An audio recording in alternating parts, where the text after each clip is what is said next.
whenever you're ready. Yeah, I'm ready. Yeah, you can just push play whenever, and you can just cut what you like. Oh, it's already perfect. Yeah.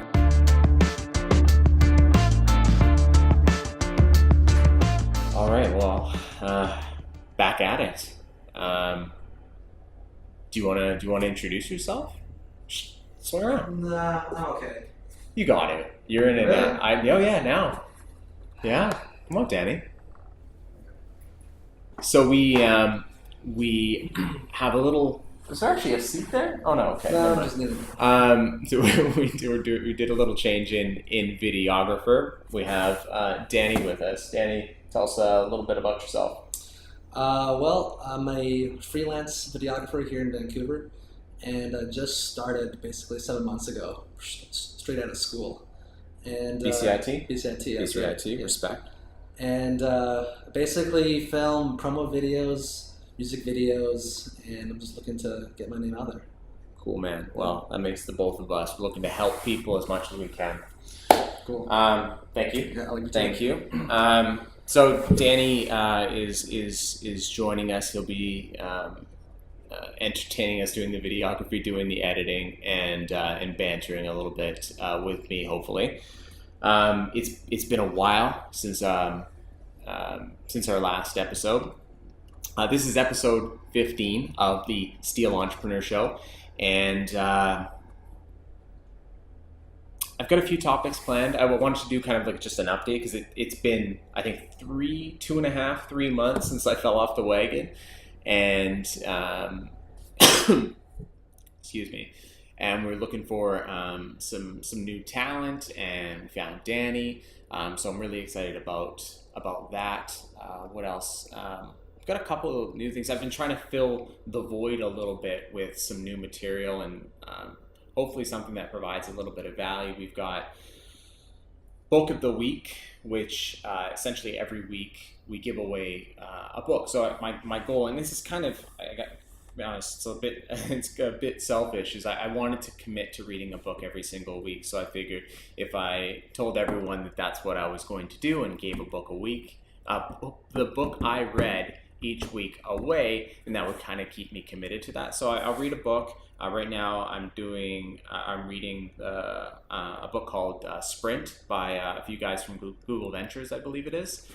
Before that it was Lying by Sam Harris. Before that it was Acres of Diamonds by Russell Conwell. Before that it was Scrum. Before that it was I don't remember. Alliance by the LinkedIn founder. So we've got that going on. I like that. We've got office hours. Basically every week I set aside an hour on a Tuesday or Wednesday, usually around 5:30 Pacific Standard Time, and at my desk, just flip on the webcam, do Facebook Live, do a Google Hangout, and invite anybody to come in.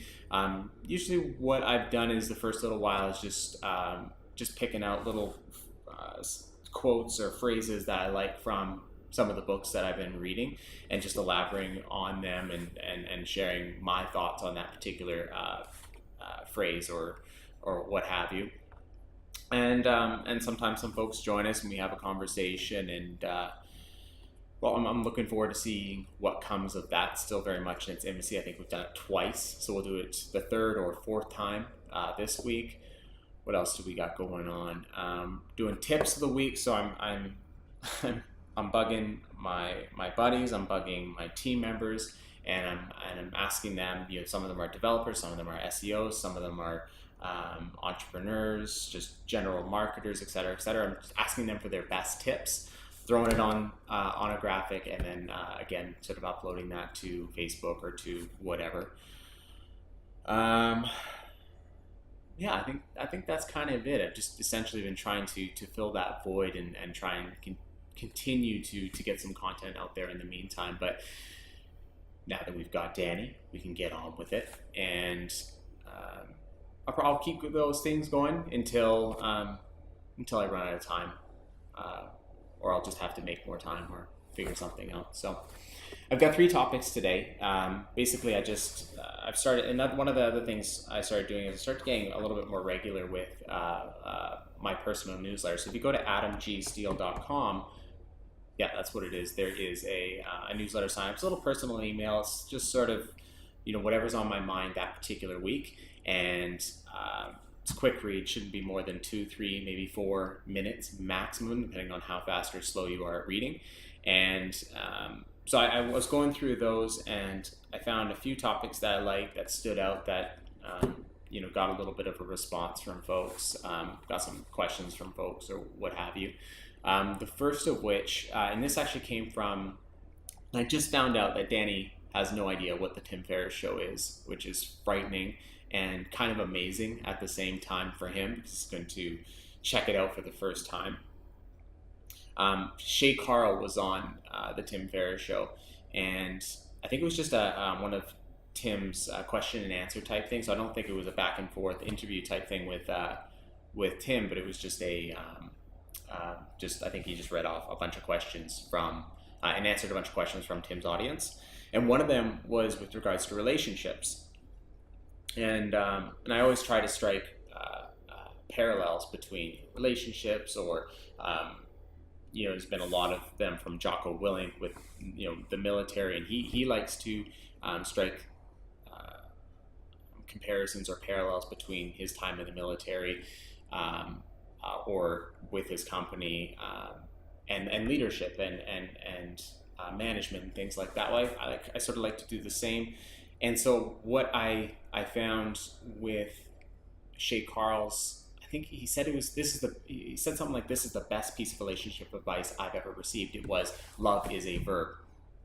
And basically what I understood him to mean by that is love isn't about necessarily saying things or feeling a certain way. It's about what you do.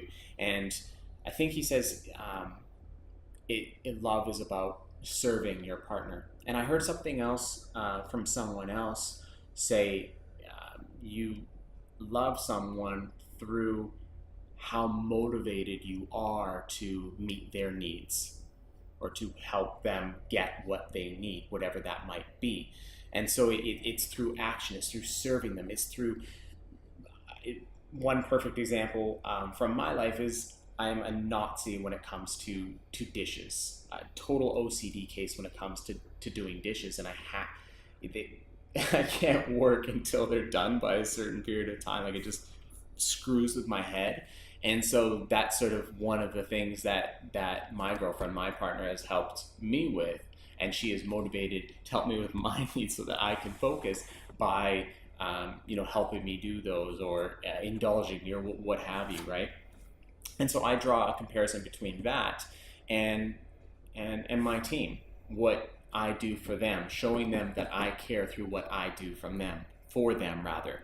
And it might be things like just making myself more available. I know it's a very simple thing, but there's only so much time in the day, and every little bit of time counts. And so me making more of that time available to them, helping them, understanding more about what their career trajectory is, whether that's with us or whether that's with some other group, introducing them to that group, making sure that they're trained on the right things, so they're ready to make that leap when they're ready to make that jump to another organization. Getting them to, when maybe they're not looking to leave an organization, but they want to learn something else or do something else, making the time to put the resources in place so that they can do that, shell out the money for them to do whatever it is. Just those little things that you do go a hell of a long way to showing your team you care, and that you care about them, that you love them, and you want to do whatever you can to support them in their endeavors inside of the company and perhaps outside of the company. So that one, love is a verb, hit home for me in a number of different ways. The next one, and Danny, I'll have you read it out because quite honestly I don't remember, and I'm trying to see it from the laptop very far away, but my eyes aren't that good. Second topic is living on the extremes, progress through the discomfort. Yeah, that's actually kind of two topics. I probably shouldn't have broken it down that way, but essentially, I have found a lot of success, both personally but also in leading my team by, um, and I'm sure there's a counter argument for this, but by living to the extreme in my day to day. And that might be, and maybe I'm setting a bad example here, so feel free to disagree with me, but by being sort of the first person in and the last person out at the in a workday, which of course we work remotely, so that just means being sort of the first person on Slack and the last person to leave on Slack, um, putting in more hours than should be possible, um, just essentially showing an example of somebody who sort of showing the example of what I expect or want from them. Or, I mean, I certainly don't expect anybody, and nor should I expect anybody to work as hard on my business as I do. That's not a reasonable expectation. If you think that that's a reasonable expectation, well, you're going to be sorely disappointed.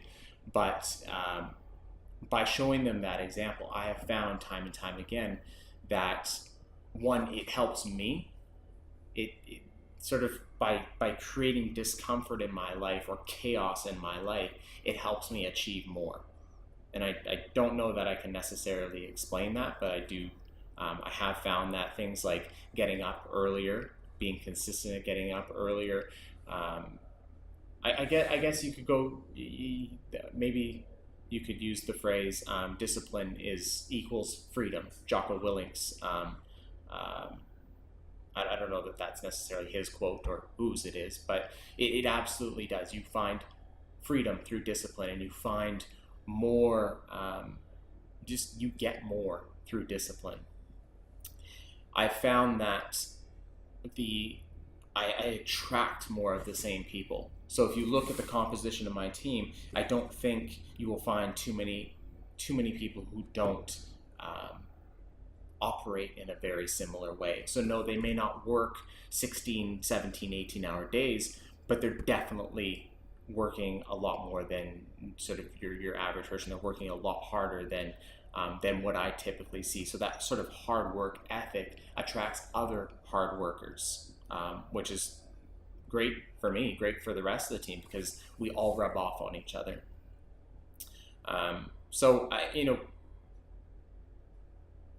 I've found the harder I've worked and the more uncomfortable I've become, the more progress I create in my own life and in my business life, but also the more folks just like me that I seem to attract. And we just hired, I think we hired 4 more people in the last sort of 30 days, 2 or 3 the month before. All of these people are the exact same way, and it's panning out like that. We're not even, if you look at any of the job descriptions, it doesn't say hard worker. It doesn't say, it just happens. And I mean, that probably has a lot to do with the incredible growth that we've seen this year and in years previous. What do we got? What do we got next? We want to try to wrap up here. How many minutes are we at? We're at 14. Okay, perfect. So third one is Acres of Diamonds. I can read it. I'm going to give you this book because it was an amazing book. Totally didn't expect it. It's a book that I originally thought was about the diamond business because it was given to me by a fellow in the diamond business. But it was actually a book about a fellow, I think it was just post-Civil War, and he lived in Philadelphia. And he tells a story of, whether it's true or not, of a fellow who was rich or wealthy by all counts back then, landowner, had a farm, et cetera, and he had heard a story about whether it was gold or diamonds or some sort of precious metal or stone or whatever somewhere, beyond, I think out west, and they were east, something like that. And he says that when he heard that story for the first time, this fellow, this by all counts wealthy fellow, went to bed poor for the first time in his life or in his recent future. And the next day, packed up his stuff, sold his property, moved out west in search of, whatever. So the fellow who bought his property worked the fields, grew crops, what have you, and in doing so, he found a huge mineral store. I think it was diamonds, and the guy became crazy wealthy. And so, and I'm totally butchering the story, but the idea is, or the lesson or the moral is, you don't necessarily have to look too far to find riches. The grass isn't necessarily greener on the other side. And I would caution anybody into thinking so before they've already looked in their own backyard. And where I draw that parallel, and I'm always these things. I choose these things because of some incident or something that happened in the past that I'm drawing that parallel from. And so in this case, I have this tendency to create more and more businesses. And the, I guess, more recent ones, 3, 4, and working on 5, they haven't been much. Like, I've sunk tons and tons of money into these things without really getting any sort of return. And I certainly haven't made money on them. And I'm sure I will in time. But what was interesting is I directed just 10% of my energy towards something that already existed. Basically created a new product that I was already using for myself within Loganics, a company that already exists, and I just started to work on that. So I didn't create a new company. We sort of repurposed something essentially, and we've just by doing that and soliciting our existing customer base, I made way more money. I mean, the purport. There was literally no investment. Maybe some, $1,000, $2,000 to sort of get it going. Set up a landing page, et cetera. But beyond that, that was it. And we started selling right away. And we'll probably do 200,000-300,000 in a year. Just something that we already had going on. I didn't have to create anything new. I didn't have to hire any new people. I didn't have to invest in any new tech. I threw up a landing page and sold something we already had. We just hadn't thought of selling it yet. So it hit me hard because I'm spending so much in these other areas. And I'm not saying there's anything bad with that, but my recommendation and something that you should think hard about is what is around me already, in my network, in my backyard, in my company, in my brand, within the people. Another sort of thing that comes to mind is, sometimes when a teammate doesn't quite pull their weight, I'm tempted to be like, okay, screw it, we start over, find someone new. No, can I get more out of this person? What am I doing? What are we doing at home within the business that is creating this effect? Is there something we can do better? And oftentimes when I start to look deep like that, we find something, we change it, and the result is tenfold. And it's tenfold of what we probably would have found elsewhere. And it was just in our own backyard. We just had to tinker a little bit. We just had to learn and figure out what was there. So just these little things that we don't necessarily think of. We're so tempted to look elsewhere, but 9 times out of 10, I've always found that if I just look in my backyard, there it is. There is the next $1 million, or the next what have you. So a little food for thought, perhaps, and something I reminded of when I read Acres of Diamonds by Russell Conwell, and I forgot the other author's name, but worth picking up. It's a really obscure book. I'd never heard of it before, but really a worthy read. It's on Amazon. But what are we at minutes wise now? 20 minutes exactly. Okay, well then let's call it right there. That is all I have for you anyways. As always, I appreciate your time. I appreciate your attention. I really want to keep doing these shows, so it brings me a lot of satisfaction to know that I helped in some way. So, certainly not expecting a comment where you say, "Oh man, you've been so helpful," blah blah. Just say thanks. So just thanks. That kind of thing helps. A little, a thumbs up, whether it be in Facebook or in YouTube, goes a long way. Subscribe if you haven't already. Tell your friends, your folks, your family about the show. We just want to keep helping. So help us grow, and we'll keep it coming. But that's it. We'll see you in episode 16. Thanks, guys.